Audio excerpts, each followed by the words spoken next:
नमस्कार दोस्तों, आप सभी का एक बार फिर से स्टडी डिलाइट चैनल पर हार्दिक स्वागत है। आरओ का टेस्ट सीरीज चल रहा है और आज हम देखेंगे टेस्ट नंबर 88 को। तो चलिए शुरुआत करते हैं आज के पहले प्रश्न से। पहला प्रश्न है कि ग्रीष्म ऋतु के दौरान पूर्व मानसून वर्षा को केरल में स्थानीय तौर पर क्या कहा जाता है। तो जो पूर्व मानसून वर्षा है इसे केरल में क्या कहते हैं दोस्तों? तो आम्र वर्षा कहा जाता है। सही जवाब हो जाएगा ऑप्शन नंबर ए, आम्र वर्षा। ग्रीष्म ऋतु के अवधि के दौरान भारत के विभिन्न भागों में पूर्व मानसून वर्षा होती है और भारत के अलग अलग भागों में इसे अलग अलग नामों से जाना जाता है। और केरल में इसे किस नाम से जानते हैं? तो दोस्तों आम्र वर्षा या इसे मैंगो सावर भी कहा जाता है। याद रखिएगा, आम्र वर्षा या मैंगो सावर भी कहा जाता है। और इसे आम्र वर्षा ही क्यों कहा जाता है? तो क्योंकि इसके आने से आमों को शीघ्र पकने में सहायता मिलती है, इसीलिए केरल में जो पूर्व मानसून वर्षा होती है उसे क्या कहते हैं? आम्र वर्षा कहते हैं। वही अगर बात किया जाए कि कर्नाटक में इसे क्या कहते हैं दोस्तों, याद रखिएगा, जो ऑप्शन नंबर बी दिया गया है कॉफी वर्षा, तो कर्नाटक में इसे कॉफी वर्षा या चेरी ब्लॉसम के नाम से जाना जाता है। तो याद रखिएगा, कॉफी वर्षा या चेरी ब्लॉसम ये कर्नाटक में इसे कहते हैं और केरल में इसे आम्र वर्षा या मैंगो सावर के नाम से जाना जाता है। नेक्स्ट है, काली मृदा के संबंध में निम्नलिखित कथनों पर विचार कीजिए।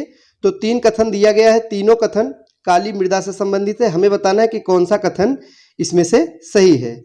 तो पहला है कि इसमें लोहे के अंश अपेक्षाकृत अधिक होते हैं। तो बिल्कुल सही है, जो काली मिट्टी होती है दोस्तों उसमें जो लोहे के अंश होते हैं वे अपेक्षाकृत अधिक होते हैं। पहला कथन तो बिल्कुल सही है।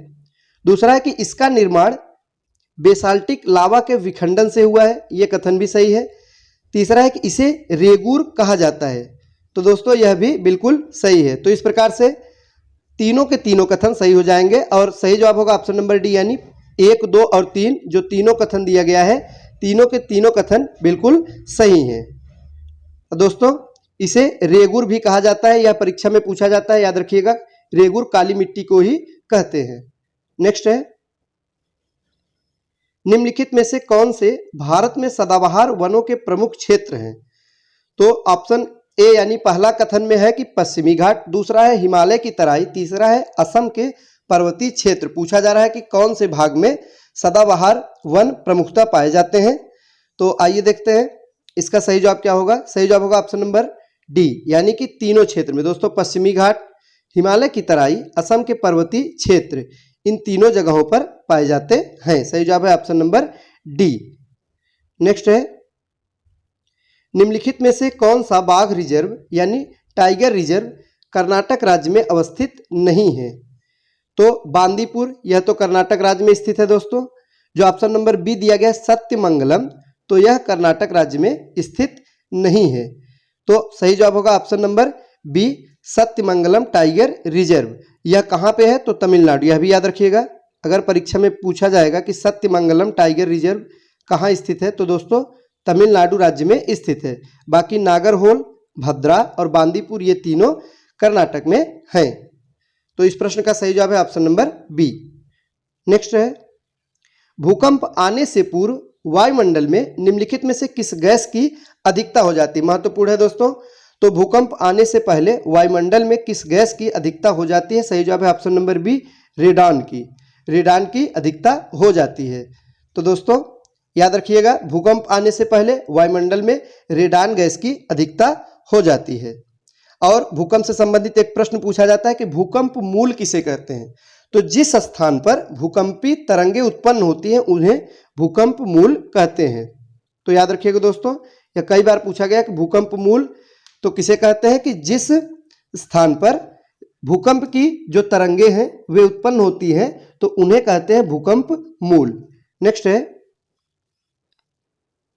हरित क्रांति के संबंध में निम्नलिखित कथनों पर विचार कीजिए। 3 कथन दिया गया, हमें बताना है कि कौन सा कथन इनमें से सही है।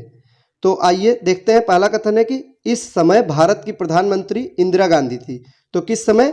हरित क्रांति के समय। तो पहला कथन तो बिल्कुल सही है। दूसरा है कि इस समय खाद्य एवं कृषि मंत्री बी शिवरमन थे, यह कथन गलत हो जाएगा। तो हमारा दूसरा कथन यह गलत है, क्योंकि उस समय खाद्य एवं कृषि मंत्री सी सुब्रमण्यम थे। और तीसरा है कि हरित क्रांति से संबद्ध प्रमुख कृषि वैज्ञानिक एम.एस. स्वामीनाथन थे। तो ये कथन भी बिल्कुल सही है। तो सही जवाब कौन सा होगा? ऑप्शन नंबर सी, यानी कि पहला और तीसरा ये दोनों कथन बिल्कुल सही हैं। नेक्स्ट है, मध्य प्रदेश की बालाघाट छिंदवाड़ा पेटी निम्नलिखित में से किस खनिज के उत्पादन से संबंधित है? ऑप्शन ए है लोहा, बी कोयला, सी है तांबा या डी मैग्नीज। तो सही जवाब है ऑप्शन नंबर डी यानी मैग्नीज। दोस्तों, जो मध्य प्रदेश की बालाघाट छिंदवाड़ा पेटी है यह मैग्नीज के उत्पादन से संबंधित है। नेक्स्ट है, निम्नलिखित में से कौन सा युग्म सुमेलित नहीं है? तो 4 ऑप्शन दिए गए हैं, हमें बताना है इनमें से कौन सा सही सुमेलित नहीं है। ताप विद्युत गृह से संबंधित प्रश्न है, तो इसमें से जो सही सुमेलित नहीं है वो है ऑप्शन नंबर बी, यानी कोरबा ताप विद्युत गृह जो ओडिशा दिया गया। दोस्तों, यह गलत है, यह ओडिशा में नहीं है बल्कि छत्तीसगढ़ में है। तो कहाँ पे है? याद रखिएगा, अगर परीक्षा में पूछा जाएगा यह कहाँ स्थित है तो छत्तीसगढ़ में स्थित है, न कि ओडिशा में। बाकी ऑप्शन नंबर ए यह बिल्कुल सही है, नेवेली ताप विद्युत गृह तमिलनाडु में है। सी है हरदुआगंज ताप विद्युत गृह, यह उत्तर प्रदेश में, यह भी सही है। डी है रामागुंडम ताप विद्युत गृह आंध्र प्रदेश, यह भी सही है। तो कौन सा सही सुमेलित नहीं है? Option number B.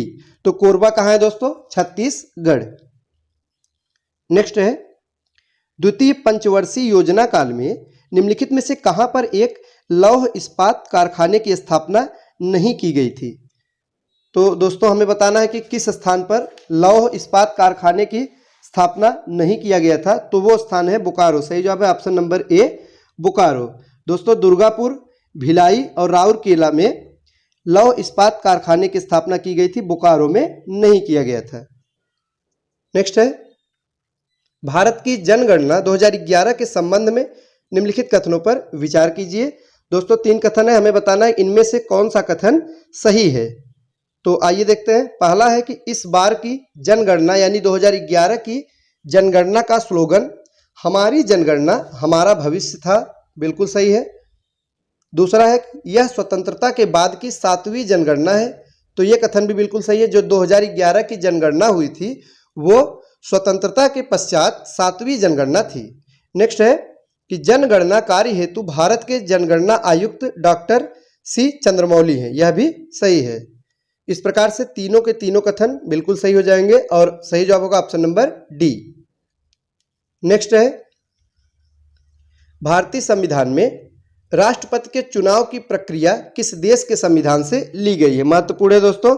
तो राष्ट्रपति के चुनाव की जो प्रक्रिया है यह किस देश के संविधान से लिया गया है? तो यह आयरलैंड के संविधान से लिया गया है। सही जवाब है ऑप्शन नंबर सी आयरलैंड। और दोस्तों, आयरलैंड से नीति निदेशक तत्व भी लिए गए हैं, याद रखिएगा, बार बार परीक्षा में पूछा जाता है।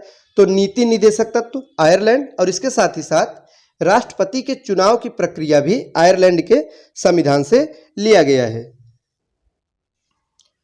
तो ये थे आज के महत्वपूर्ण प्रश्न। वीडियो अच्छा लगा हो तो लाइक करें। मिलते हैं अगले वीडियो में कुछ नए प्रश्नों के साथ। तब तक के लिए नमस्कार।